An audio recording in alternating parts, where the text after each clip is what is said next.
Hey, stop it. I'm gonna put her, because she's gonna be banging. Get over here.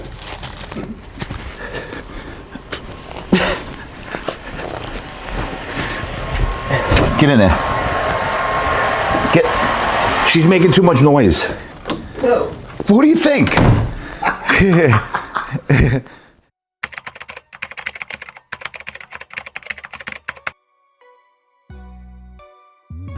What's up, guys? So I wanted to kind of show you like a typical day. So it's Friday today, the 9th, I think.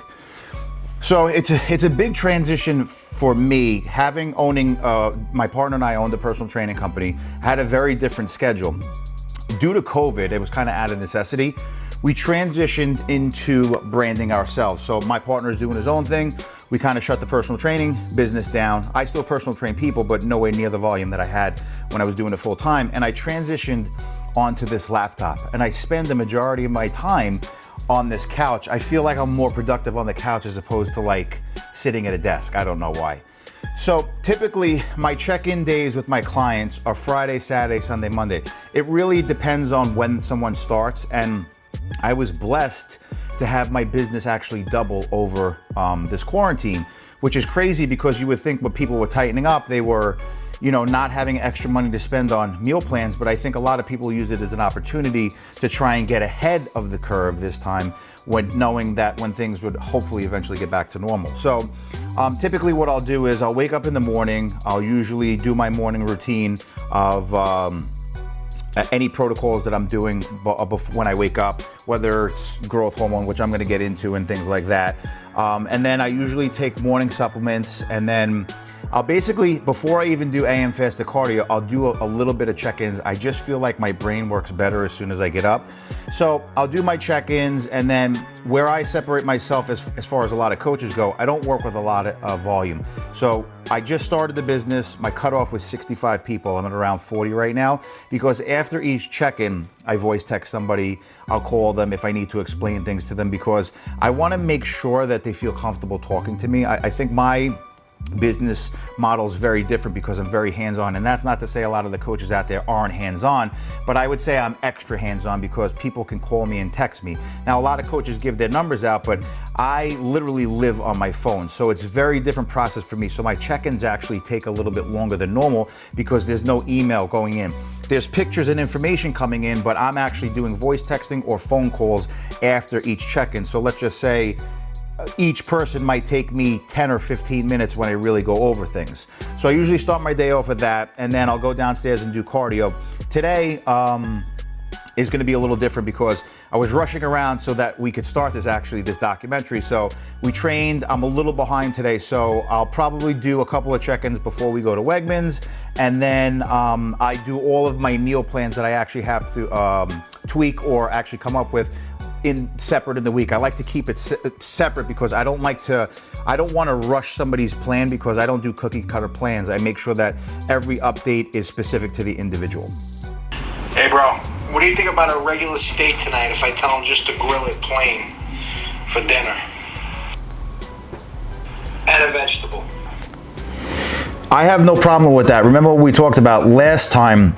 When you tell people that you need it plain, just make up some bullshit excuse that you have food sensitivities, because they're still gonna cook it in oil. So it either has to be grilled or baked. Obviously they're gonna grill steak, and the vegetables either have to be blanched or baked. I don't want any oil on there. If you want a side salad, that's fine, but you're gonna have to eyeball a teaspoon of olive oil, because I don't want you to exceed your fats for the intake. So this was an example of a newbie. My client Jason just came on, lifestyle client. Kind of knew, had an idea of how to food prep, but still checks in with me because he's so dialed in right now. He communicates very well.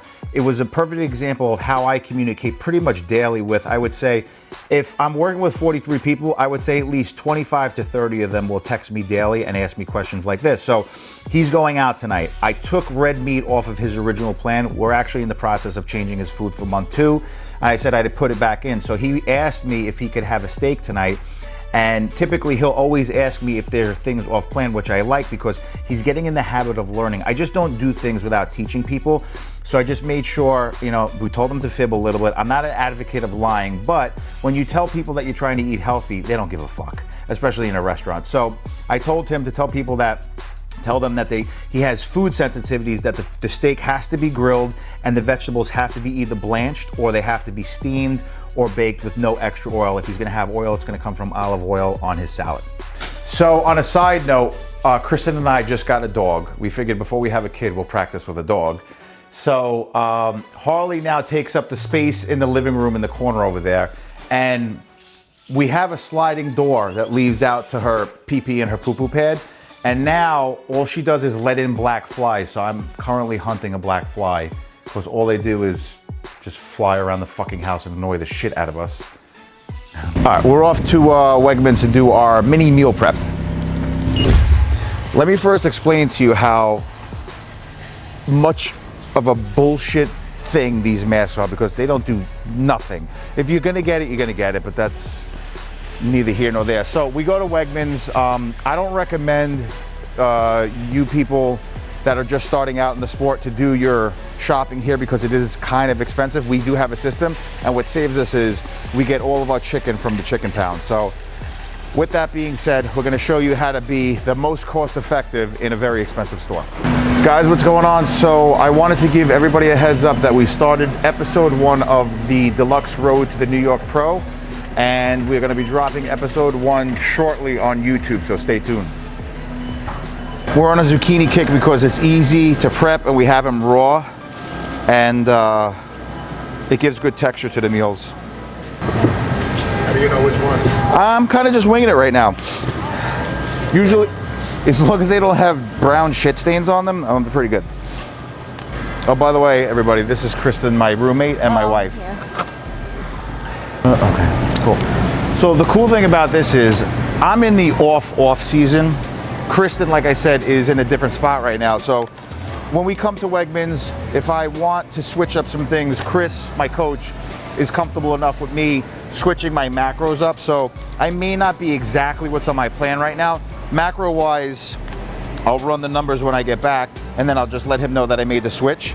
It can't be so robotic right now, because when I get into prep, I'm like a machine. So I don't want to be a machine all the time. I'm going to get all the food that I need to get in, but at the same time, there has to be a little bit of a balance or I'll drive myself fucking crazy. Right now, these are my favorite, because number one, I don't have to cook them. Number two, scallops are very underrated. A lot of minerals in here. They're a good source of protein, and they were skimping out on them. So we'd come in here and they wouldn't have them, but I got to snag 2 of them when they get them. It's fucking great, like a kid in a candy store. I'm gonna get Atlantic salmon because I'm going back and forth between Atlantic salmon right now and red meat. High fats. High fats, and that's another thing too, because for me personally, when I really want to get lean, my red meats are usually taken out fairly early.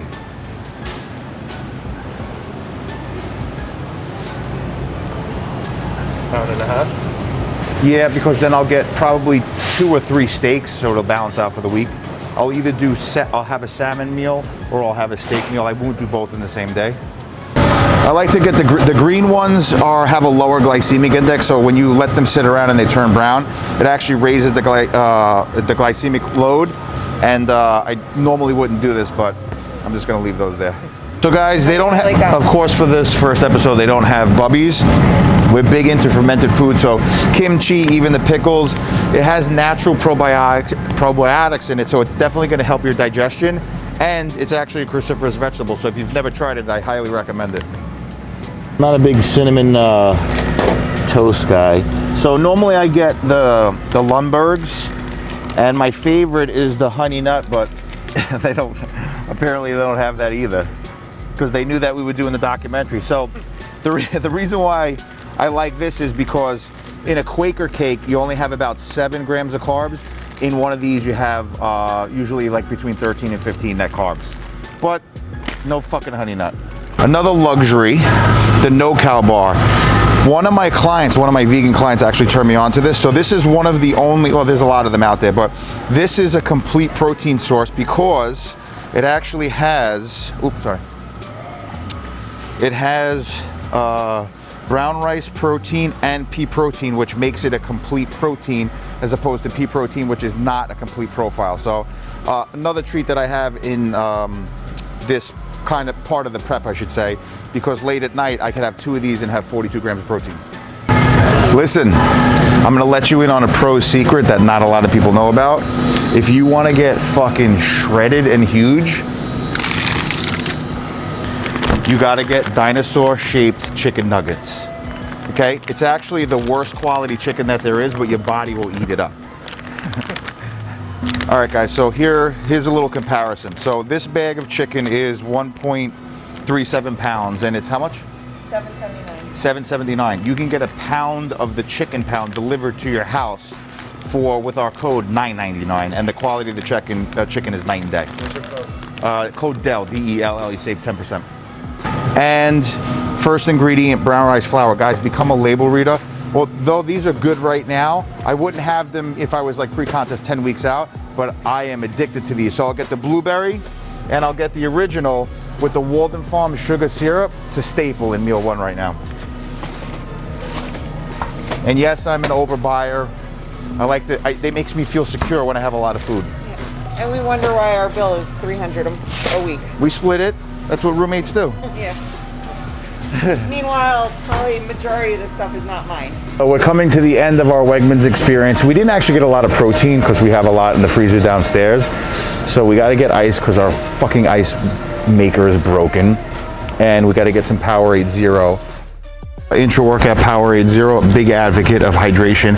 I did a post on this on Instagram the other day, guys. Going into the workout is the most important time for you to be hydrated, so make sure you have sodium and some sort of electrolyte. Powerade Zero if you're dieting. I don't really have a sweet tooth, but the Halo peanut butter cup is magnificent. So usually 2 servings at a time, unless I crush this whole thing later today. We'll see how we feel. Yeah, I'll see how I feel. Have a little game. So I'm thinking this is going to be around 260. What do you think? I'm going to go with the under. I'm going to say like 235. And whoever is the closest doesn't have to pay the bill. Yeah. 240. She changed it because I got the Mary's Gone crackers, but that's not cool. I might be fucked up right now. I hate losing. I'm a sore loser even like with this shit. All right, guys, so this brings it to a close for episode 1. We want to thank you for watching us and making a fool of ourselves in Wegmans, and we're going to bring you a lot more cool stuff along the way. Also, guys, let us know what you want to see, specific things in the prep. Food, I mean, pretty much you know what goes into a prep, but if there's anything that you want to see outside of the normal, let us know. I'd be more than happy to put it in.